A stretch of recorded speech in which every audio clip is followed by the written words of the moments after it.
자, 여러분 안녕하세요. 알파 오메가입니다. 오늘 라이브를 해볼까 하다가 시간이 여의치 않아서 녹화 방송으로 진행을 하도록 하겠습니다.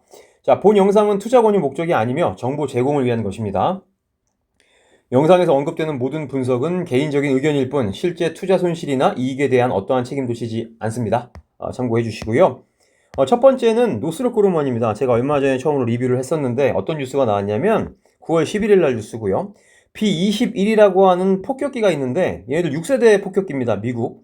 요거 이제 플라이 테스트를 위해서 어디에다가 인도를 했다. 어디에 인도했냐면 미국 공군에다가 인도를 했다라는 거 참고를 좀 해주시면 좋을 것 같습니다. 그래서 아직 요거 상용화 안 된 것 같고 테스트만 계속 하고 있는 것 같아요. 그래서 생긴 거는 이렇게 생겼더라. 참고하시면 좋을 것 같고 공군에서 5빌리언 달러를 지금 이 B-21 폭격기를 연구하는데 이제 그 의회에다가 요청을 했고요. 2026년입니다. 2026년 예산을. 그 다음에 5.5빌리언 달러어치 생산 비용을 청구를 했더라라는 것까지 좀 참고를 해주시면 좋을 것 같고, 그래서 여러 대가 굉장히 나올 것 같은데 몇 대까지 나올지는 모르겠고요. 현재 이제 5대가 추가적으로 더 이제 만들고 있다라고 있는 얘기를 했다라는 거. 그래서 요게 이제 6세대 노스럽 그루먼에서 만들고 있는 6세대 폭격기였고, 전투기 쪽도 좀 알아보면 좋을 것 같아서 어떤 기업이 있는지 좀 정리를 해봤는데 6세대 전투기에 관련된 이거 내용입니다. 참고하시고 관련된 기업, 자, 개발 주체는 미국 공군이다. 미국 공군이 이제 주도를 하는데 여기 들어가는 기업들이 보잉이 있고요. 로키드 마틴, 노스롭 그루먼 등이 참여를 하더라라는 거 더 있습니다. 밑에서 참고표로 보여드릴게요. 그래서 요거의 지금 경쟁 구도가 중국의 이제 J 다시 뭐 XX라는 이제 뭐 숫자가 들어가겠죠. 그게 있더라. 미국에서는 NGAD라고 부른대요. Next Generation Air Dominance라고 이제 부른다라는 거 참고를 해주시면 좋을 것 같고, 6세대에서는 모두 이제 파일럿이 타긴 하지만 그 옆에 서포트하는 무인기가 같이 들어가더라. 이건 중국도 마찬가지다라는 거 참고해 주시면 좋을 것 같습니다. 그래서 6세대 전투기를 만드는 이제 기업들이 로키드 마틴과 보잉과 노스롭 그루먼, 여기 티커 있죠. 그 다음에 엔진 만드는 애들 따로 있습니다.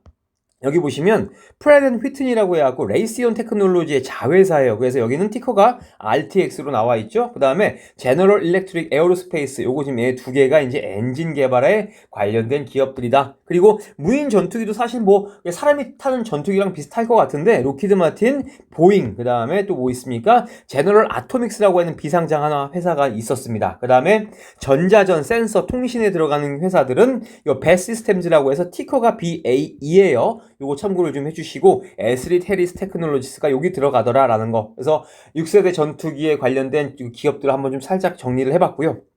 넘어가도록 하겠습니다. 오픈도어가 CEO를 새로 임명을 했죠. 그 다음에 이제 뭐 여러 이제 사람들을 이제 이사회에 데리고 왔는데 요거 한번 좀 보도록 하겠습니다. 새로운 CEO가 누가 있냐면 지금 미스터 카즈라고 하는 쇼피파이의 CEO로 일을 하던 사람을 데리고 왔다라는 겁니다. 꼭 참고를 좀 해주시면 될 것 같고요. 그 다음에 케이스랑 에릭 우가 다시 이사회에 복직을 했더라라는 거 참고를 좀 해주시면 좋을 것 같은데, 최근에 이제 오픈도어의 주가는 상식을 조금 벗어난 게 아닌가라는 개인적인 생각을 하고 있습니다. 물론 뭐 수익을 봤으면 좋겠지만은 아무래도 좀 조심하시면 좋을 것 같아요. 이제라도 뭐 이제 불타기를 해볼 거라는 거는 조금 저는 아닌 것 같은데, 어쨌든.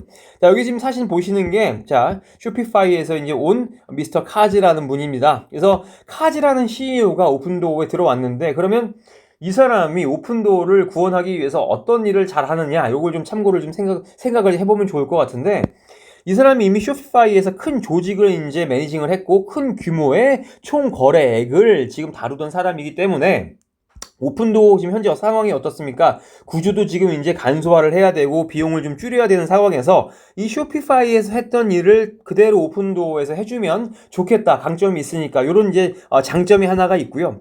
네, 두 번째 장점은 뭐냐면 플랫폼 구축 경험이 있더라라는 겁니다. 이 캐시라는 거는 지금 그 옛날에 미스터 카즈가 그 스타트업으로 만들었던 기업인데 결국 쇼피파이에 인수가 되긴 했습니다. 어쨌든 쇼피파이에서 현재 모두 굉장히 다양한 제품을 이제 다루고 있죠. 그다음에 서비스가 연결되어 있는 플랫폼인데, 마찬가지로 오픈도어가 이제 앞으로 뭐 이제 사업을 함에 있어서 다양한 부동산 서비스 플랫폼으로 지금 확장하려고 하고 있지 않습니까? 그래서 일단 이런 경험을 바탕으로 미스터 카즈가 오픈도어에 이렇게 장점을 발휘를 할 수 있더라라는 것도 조금 좋아 보였고요. 그 다음에 데이터 AI 기반 사고방식이다라고 이제 얘기를 하는데, 쇼피파이에서 현재 수많은 판매 데이터를 AI 기반으로 분석을 해가지고 맞춤 추천, 맞춤 가격, 맞춤 책정, 뭐 맞춤 수요 예측을 하고 있는데, 이것과 마찬가지로 지금 오픈도어에서도 AI 기반으로 해서 이제 부동산 가격을 산정을 하고 수리 예측 모델을 한다라고 예전부터 얘기를 했죠.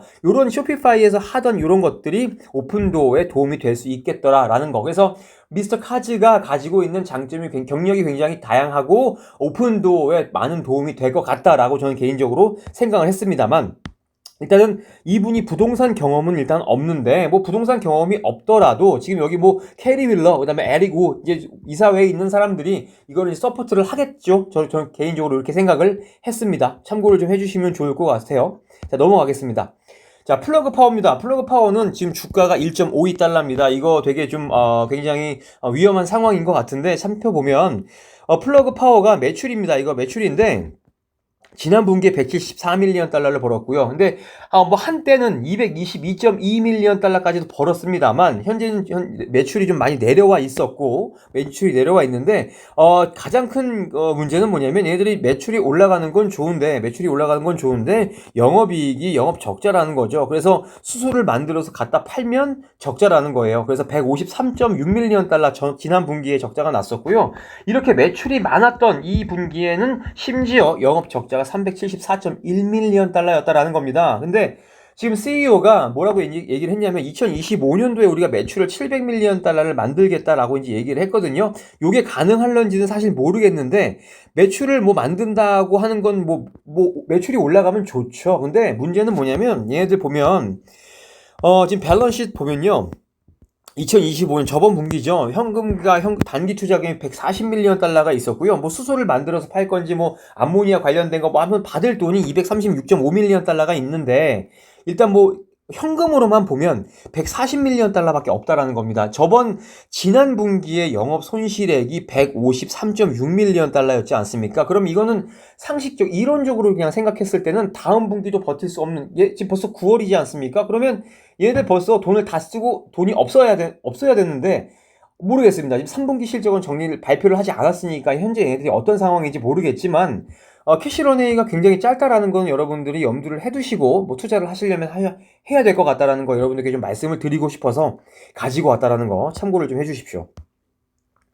자, 그래서 지금 이 CEO가 8월 11일 날 지금 뭐 프로젝트 퀀텀 립이라고 그래가지고 우리가 퀀텀 점프를 하겠다라고 이제 얘기를 하면서, 퀀텀 점프를 할 수 있을지는 모르겠지만 어쨌든 700밀리언 달러의 매출을 만들겠다라고 이제 얘기를 했습니다. 그래서 얘네들 뭐라고 얘기하냐면, 뭐 그로스 마진도 우리가 조금 이제 향상을 시킬 거고, 그로스 마진을 향상시킨다라는 건 뭐냐면, 수소를 만들 때 판매 원가를 줄이겠다라는 겁니다. 코스트 오브 구츠 솔드라는 걸 줄이겠다라고도 얘기를 했고요. 또 뭡니까? 자, 우리 간소화하겠다. 영업 간소화해서 최소한 돈 들어가는 거 최소화하겠다라고 얘기를 했다라는 거. 그다음에 뭐 수소 네트워크 확장한다. 이거 뭐 고객을 조금 더 많이 뭐 끌어들이겠다. 파이프라인 확대하겠다라는 느낌으로 좀 이해를 했습니다. 그다음에 얘들 이제 전해주 굉장히 많이 팔고 있는데, 일렉트로라이저 이것도 우리가 사업 성장시키도록 하겠다. 그다음에 현금 우리가 규율에 맞춰서 아껴 쓰겠다라고 얘기를 했다라는 겁니다. 그래서 물론 이 돈이 없는 기업들이 이런 것들에 이제 중점을 두고 일을 하긴 합니다. 그래서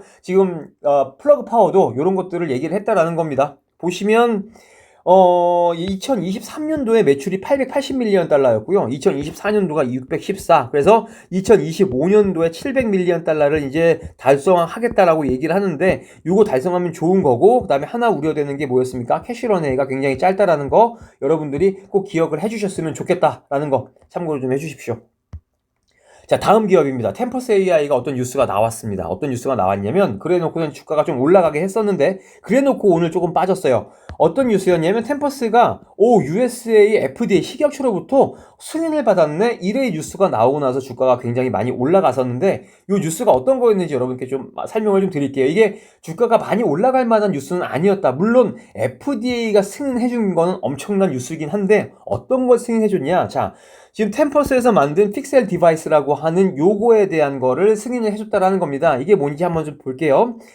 이게 뭐냐면, 자, Helping MR Image Analysis. 그러니까 우리가 MRI 영상 찍으면 MRI 이미지가 쭉 나오죠. 이거 뭐 MRI 이미지인지 뭐 아마 T1 영상인 것 같긴 한데, 자, 이렇게 이제 MR 이미지가 나온단 말이죠. 그러면 이거를 우리가 판독을 이제 해야겠죠. 이 영상을 보고 이 환자가 어떤 병을 가지고 있는지, 어디에 염증이 있는지, 어디가 기능이 떨어져 있는지, 요거를 판독을 해줄 때 이렇게 소프트웨어를 쓰거든요. 근데 이 요 소프트웨어에 대한 승인을 받았다라는 거죠. 템퍼스에서. 근데 문제가 하나가 있습니다. 저는 개인적으로 어떻게 생각을 했냐면, 보통 우리가 이제 뭐 MRI 장비를 뭐 예를 들어서 지멘스에서 만들고 GE에서 만들고 필립스에서 만든다라고 했을 때, 여기서 나오는 이미지를 판독을 할 수 있는 그 판독 프로그램을 장비 제조사에서 제공을 원래 해줍니다. 해주는데, 요 프로그램을 제치고 의사들이 템퍼스 AI의 픽셀 디바이스를 쓸 수 있게끔 해야 되는데, 이게 사실 쉽지 않죠. 이런 거 뭐 이렇게 부탁해갖고 우리 소프트웨어 새로 나왔는데 한번 써보세요라고 얘기를 하고 이 소프트웨어를 실제로 쓰기까지가 사실 쉽지 않다라는 겁니다. 그러면 결국에 이제 그 사람들, 의사들 손에 익은 이 그 장비 제조사에서 해준 판독 프로그램을 보다 조금 더 편리해야 되고 정확해야 될 텐데 이게 가능할 거냐라는 거죠. 그래서 결국 요거 마케팅 비용이 굉장히 많이 될 것 같습니다. 왜? 우리 이거 픽셀 디바이스 우리 한번 써주세요 하고 각 병원마다 찾아다니면서 이제 이거 로비를 해야겠죠. 그러려면 마케팅 비용이 굉장히 많이 들 겁니다. 그래서 정말 이 그 픽셀 디바이스라는 게 잘 되면 어떻게 됩니까? 우리 지금 MR에서만 이렇게 지금 소프트웨어를 만들었는데 뭐 CT에다가도 할 수 있겠고요. 펫CT, 뭐 펫 MR 쪽으로 굉장히 이제 확대를 해서 매출을 만들어 드릴 수는 있겠긴 하겠지만 이거 과연 될지 한번 우리가 좀 조금 더 시간을 가지고 봐야 한다라는 거 여러분들께 좀 말씀을 드리고 싶었습니다. 그리고 사실 진짜 알아봤는데 의약품처럼 이 FDA에서 허가받는 게 그렇게 어렵진 않다고 합니다. 그래서 뭐 신약 개발보다는 굉장히 좀 이제 난이도가 낮고 그러면 FDA 허가에서 이런 소프트웨어 관련해서 인증을 받으려면 뭐가 필요하냐? 자, 필요사항을 준비를 했는데 정확도는 어떤가? 그러니까 기존에 쓰던 그런 제조사에서 만들어주던 소프트웨어랑 비교를 했을 때 정확도 괜찮니? 그 다음에 너희들이 소프트웨어로 몇 번, 두 번, 세 번, 네 번씩 했을 때 값이 그대로 똑같이 나오니? 라는 거. 정확도와 재현성을 본다라는 거고요. 그 다음에 뭐 개인정보 품질 관리 체계를 본대요. 이거 뭐 일단 의료 기록이니까 이런 게 이제 뭐 해킹당하거나 밖으로 빠져나가지 않게끔 니들이 소프트웨어를 잘 만들었느냐 이런 거를 또 본다라고 합니다. 그래서 뭐 신약 개발보다는 굉장히 저렴하고 그 다음에 심사 기간도 굉장히 짧고 난이도도 낮더라라는 겁니다. 그래서 이런 뉴스가 나왔고요. 그래서 주가가 올라갔고 오늘 좀 빠졌던 거는 요거를 이제 투자자들이 다시 한번 곱씹으면서 주가가 다시 한번 조금 내려간 게 아닌가라는 생각을 잠깐 해봤습니다. 요것도 좀 참고해 주시면 좋을 것 같아요. 자, 이리디움입니다. 제가 저번 이리디움 그 라이브 하면서 그 궁금증을 해소를 못 해드렸는데, 일단 이런 뉴스가 나왔더라고요. 스타링크에서 일단은 에코스타라의 스펙트럼을 샀대요. 엄청나게 비싼 돈 16빌리언 달러인가 주고 샀던 것 같은데, 어쨌든 요 뉴스가 나왔는데, 요 뉴스가 나오고 왜 이리디움 커뮤니케이션이 주가가 빠졌느냐라고 봐야 될 것 같은데, 보통 우리 이리디움은 위성통신 중계기가 있죠. 위성통신이랑 하는 단말기를 우리가 이제 다 들고 다니면서 극지방에서 통신이 되는 거를 이제 서비스를 하는데, 지금 스타링크가요, 에코스타에서 이제 S밴드에 해당하는 주파수를 샀다라고 이제 얘기를 합니다. 이 주파수가 1.6GHz에서 2.6GHz 부근이다라고 이제 얘기를 합니다. 근데 요거에 지금 만약에 얘들이 요거를 샀죠. 이게 뭐가 가능해지냐면요. 우리가 지금 현재 쓰고 있는 핸드폰으로 위성통신이 가능하게 된다라는 겁니다. 그래서 지금 우리가 뭐 이리디움에서 팔고 있던 그런 특수한 경우에 위성통신 단말기가 아니라 우리가 가지고 있는 아이폰, 우리가 가지고 있는 갤럭시로 위성통신이 되게 되면 결국 어떻게 되겠습니까? 이리디움에서 팔고 있는 그런 물건들이 안 팔리겠죠. 그래서 제 생각엔 이 지금 에코스타를 인수를 하면서 이리디움이 떨어진 이유는 이걸로 지금 매출이 영향을 앞으로 많이 받게 되겠구나, 악영향을 받겠구나, 라고 이제 투자자들이 그렇게 인식을 하게 된 것 같아요. 그래서 이리디움이 이렇게 주가가 떨어졌다라는 거 참고를 좀 해주시면 좋을 것 같습니다. 그래서 만약에 뭐 테슬라 전용 뭐 스타링크랑, 스타링크가 당연히 뭐 아이폰이랑 뭐 갤럭시랑 뭐 되긴 하겠지만, 만약에 우리만 쓸 수 있는, 우리의 스타링크만 쓸 수 있는 핸드폰을 만들어가지고 팔게 된다라고 했을 때, 그것도 이제 어디에 영향을 미치게 됐습니까? 뭐 AT&T라던가 버라이즌이라던가, 그 다음에 뭐, T모바일 이런 데서도 뭔가 이제 타격을 줄 수 있겠다라는 거, 여러분들 좀, 예상을 좀 하시면 좋을 것 같아요. 그래서 어쨌든 테슬라가 에코스타를 인수를 해서 위성과 소형 단말기 지금 교신이 가능해졌다라는 겁니다. 뭐 지금 테슬라가 만들고 있는 그런 뭐 사이버 트럭이라든가 모델 뭐 3 모델 뭐 그런 것들이랑 뭐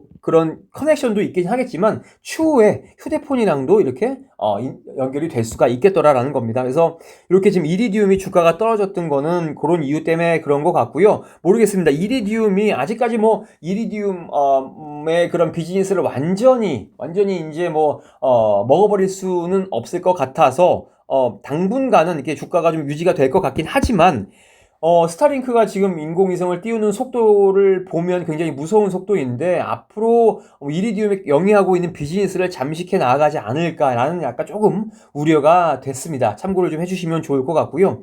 자, 그 다음에 여기는 뭐냐면 버라이즌, AT&T 아까 T모바일 이제 말씀을 드렸지 않습니까? 물론 얘네들이 가지고 있는 그 주파수대가 이번에 에코로부터 인수했던 주파수랑은 조금 다르긴 합니다만 어쨌든 얘네들이 앞으로 좀 영향을 받지 않을까라는 생각을 개인적으로 해봐서 이런 거 좀 참고하시라고 표를 좀 만들어 왔습니다. 그래서 예를 들어서 만약에 이제 앞으로 스타링크가 점점 더 이제 정말 인공위성이 많아져서 지상망 없이도 휴대폰에 직접 5G 서비스를 제공할 수 있는 원활하게 제공할 수 있는 시점이 온다면 통신사들이 정말 돈을 많이 들여서 설치한 기지국 인프라에 경제 우위가 사라질 것 같다라는 거죠. 결국 이런 그 AT&T, T모바일, 버라이즌은 조금 위험할 수도 있겠다라는 생각을 개인적으로 해봤습니다. 참고를 좀 해주시면 좋을 것 같고요. 그 다음에 조비와 아처 관련된 뉴스가 나왔는데 이거 어저께 이제 FAA에서 나온 뉴스입니다. 여기 보시면 자, EIPP라고 해서 eVTOL Integration Pilot Program이라고 합니다. 이거 한마디로 줄이면 이거예요.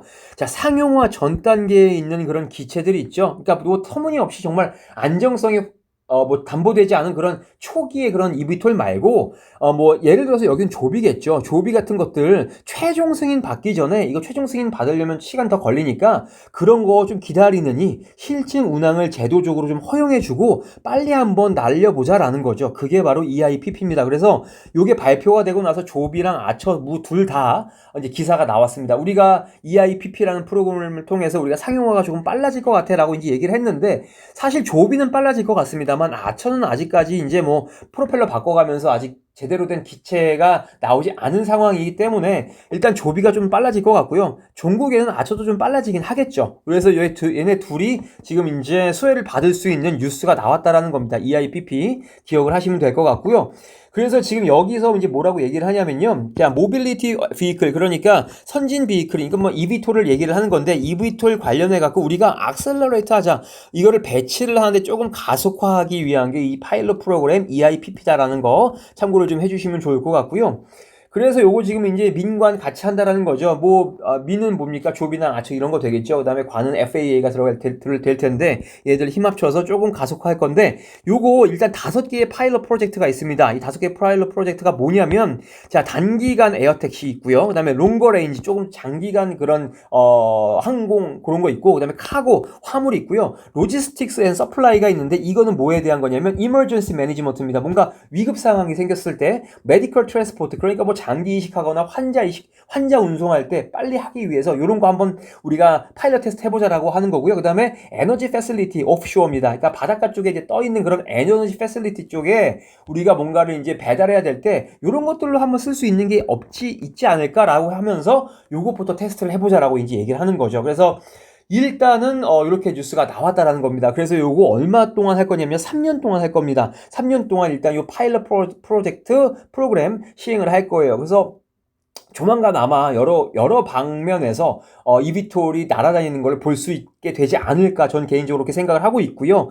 그러면서 이제 아처랑 조비랑 어제 조금씩 올랐습니다. 뭐 이 3.0%, 2.34%씩 올랐고 지금 아처가 8.74, 조비가 14달러고요. 그다음에 이항 같은 경우에는 사실 뭐 미국에 들어올 일은 제가 봤을 때 거의 100% 없다고 봅니다. 이항은 그냥 중국에서 비즈니스를 잘 할 것 같긴 한데 어쨌든 이항은 지금 16.53달러였다. 그래서 그 eVTOL 관련된 기업들의 주가가 어젯밤에 많이 올랐다라는 것까지 여러분들께 좀 말씀을 드리도록 하겠습니다. 그래서 일단 오늘 여러 가지 뉴스들을 좀 정리를 해드렸는데 도움이 되셨으면 좋겠고 궁금하신 게 있으시면 제 라이브 때나 아니면 이 영상에 댓글로 남겨주시면 제가 열심히 조사를 해서 또 여러분들께 도움이 되드리도록 하겠습니다. 오늘 영상은요, 이 정도로 줄이고 저는 다음 영상 준비해서 찾아오도록 하겠습니다. 감사합니다.